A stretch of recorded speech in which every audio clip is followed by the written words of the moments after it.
মাটিতে ছড়িয়ে ছিটিয়ে আছে শুকনো কফির ফল আর ভাঙা ডালপালা। এই দৃশ্য পূর্ব কঙ্গোর সবুজ পাহাড়ি এলাকার।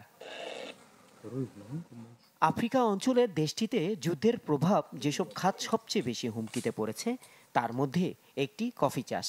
চাষিরা বলছেন যুদ্ধে ব্যবহৃত গোলাবারুদের বিধ্বস্ত হয়ে গেছে তাদের বাগানগুলো।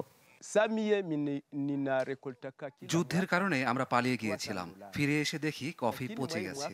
আগে বছরে $300 আয় করতাম, এবছর পেলাম মাত্র $50। কঙ্গোর অর্থনীতির একটি বড় অংশ জুড়েই আছে কফি বাণিজ্য। খাটটিতে যুক্ত লক্ষাধিক মানুষ তাদের জীবন জীবিকার ব্যয় মেটান কফি বিক্রি করে। হঠাৎ করেই সেখানে পড়েছে ছেদ। জীবিকার একমাত্র ভরসা ছিল কফি চাষ।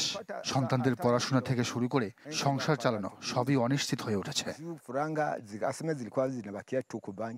কৃষি কর্মকর্তারা বলছেন একসময় পতনের মুখে পড়া কফি শিল্পের যখন গতি সঞ্চার হচ্ছিল, চাহিদা বাড়ছিল আন্তর্জাতিক বাজারে, তখন পুনরায় এমন আঘাত তছনছ করে দিয়েছে কৃষকের স্বপ্ন।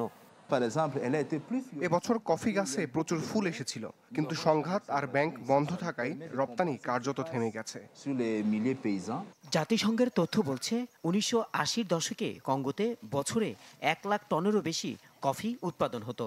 মাঝে তা একেবারে কমে গেলেও সম্প্রতি বেড়ে দাঁড়ায় 62,000 টনে। ফয়জুর রহমান, চ্যানেল 24।